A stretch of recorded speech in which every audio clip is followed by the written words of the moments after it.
I'm about to tell you about a time when my friend met his untimely death in a very unfortunate situation. For story and identity purposes, my friend's name will be Thomas. I want to now give a brief description about who I was in the neighborhood. Now let's take a corporation like Target. When you go into one of these stores, there's different departments for you to go to narrow down your search of what you came to get when you go into one of those stores. Say for instance, you got market where you want to buy food. You got apparel where you want to go to get your clothes. You got the toys where you want to get the toys for your kids to play. You got sports where you want to get your sporting goods like the football equipment. Then you got entertainment like when you want to go get your TV and your PlayStations. Now when you put that in perspective, and you think about the neighborhood, the street, you got people with different avenues and different departments of the street. So when you look at it, you got people that like to do robberies. You got people that like to do scams. You got people that are con artists. You got people that carjack. You got people that sell drugs. You got all these different departments just like Target. Now you have Target. You got all these different departments now. Now what they do is they start to put managers to manage these different type of departments and specialize in that specific one. These managers are here to help the company thrive and keep pushing it on and be a big influence for those under them to maybe one day become a manager themselves. And the streets is the same. We got different departments in the streets. We got people that sell drugs. We got people that rob. We got people that break in and enter. We got people that scam. We got people that carjack. It's all different type of departments. And also in those departments, there's people that have gained influence just like managers in these different departments for people that are up and coming in these streets, in these areas that they inspire to kind of like come up under them. And to keep it real, I did everything, a little bit of everything in the streets, but my specialty was selling drugs. I was a manager, so to speak, at selling drugs. Anybody that wanted to come in the street, there was so many people like me, and it's in the same department, and there was so many people that's in other departments. So if anybody wanted to come live the lifestyle of the streets, they would seek guidance from one of these type of influencers or managers, so to speak. In the streets, as I'm doing me, I got all different type of people coming around me that maybe was influenced by who I was and what I did and what I stood for in these kind of areas. And Thomas was one of them. Now, Thomas was a good kid. He was a cool kid. He was probably like around 18 years old when I started having any type of dealings with him. I met him through one of my other friends, and this dude, he used to be around a lot of kids that take Xanaxes, and I knew someone that had the Xans. Thomas starts coming with me to Brooklyn, going to go get a couple of things, come back, and then we start doing business. Everything was always good business between me and Thomas. He never did me dirty. He was a stand-up kid in every way possible. You know, the time that we started doing business,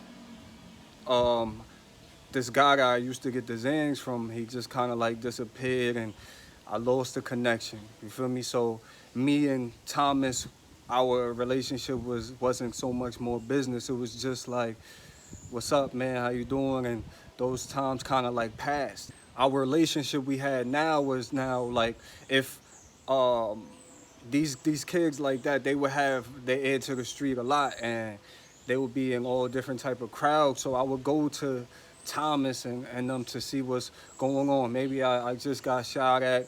Maybe I just robbed somebody or some crazy stuff, that street activity. Or he'll let me know if anybody got my name in their mouth or anything like that. I'll see him one day, we'll be joking, laughing, having fun, smoking, drinking. Then the next day, might be the very next day, I'll be by the store or something, and he'll be walking by, and you know, I'm looking at the kid, and he has this grill, and he just straight walks past me on some like ill grill, and I'll be like, yo, what up? And then he just keeps walking past. Then the next day after that is like, yo, what up? How you doing? What's going on? What we getting into? So after a while, it comes to a point where I don't see the kid as often because I'm off doing what I gotta do and he's doing what he's gotta do. One random day, I wake up, normal, usual things that I usually do every day. I receive a call from somebody telling me, yo, Thomas just killed himself. Thomas just shot himself in the head. He continues to tell me the story. He was on FaceTime with one of his friends, showing off his gun and taking the clip in and out. And he makes a bet with his friend that's on the other side of the phone and says, look, I bet you I'll pull the trigger. So he pulls the trigger and he shoots himself in the head, unfortunately. And what made me actually tell this story is I'm driving down the block today and I see somebody that reminds me of him, and how life happens so much is you forget that what happens, because I guess we get insensitive of what goes on around us, and there's so many deaths. You know, coronavirus just went past and so many people dying. It's just like it doesn't even happen. I see this kid while I'm driving down the street. I'm like, oh, that's my man. And it brings to my awareness like, nah, man, he died. He killed himself. What I really want to say today is that maybe I played a little bit of part in that untimely death and my friend's death. I didn't give him the gun. I didn't pull the trigger, you know? But he was a kid that looked up to people like me, and I showed him by example what to do in the street, you know what I mean? Maybe when he got his gun, he thought of me, you know? Maybe when he did the things that he did in the street, and street activity, he thought of me. And I was one of those influencers. I was one of those managers. And these kids in these neighborhoods, they want power. And the way I became a manager or a big influence was, you know, it's trials and tribulations. I did what I had to do to stand on my 2 feet. It was never really like one of those shortcuts into a way of getting your name. So a lot of these kids that was coming up in the street, they wanted to skip all of that. They didn't want to have to deal with all the fights. They didn't want to have to deal with all the stress and the long nights of building up this character. And I think they just wanted to skip that. You know, they wanted to get the gun. They wanted to show everybody the gun. They wanted to be perceived as something that they were really not, you know? And I just wanted to give that story that in those times, I didn't know the power that I yielded, you know what I mean? So this is the reason why I promote so much of these videos, because I now know the influence that I was given was not good. And I just want to like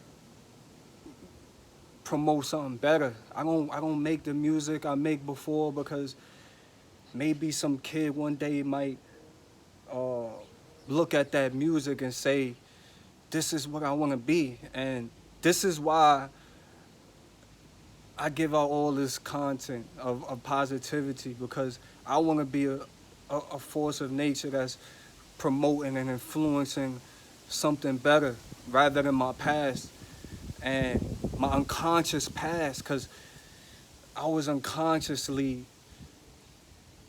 being an influence for these kids and or anybody that wanted to come in the street. And I feel that, man. I feel that, and I feel like it's time for me to do something different. And I hope you got something from this video. And maybe if I wasn't one of his influences that he looked up to, that he thought was cool in the street, maybe he would have never bought that gun, because he didn't have no beef. He didn't have no problems in the street. Why he bought that gun? To be cool.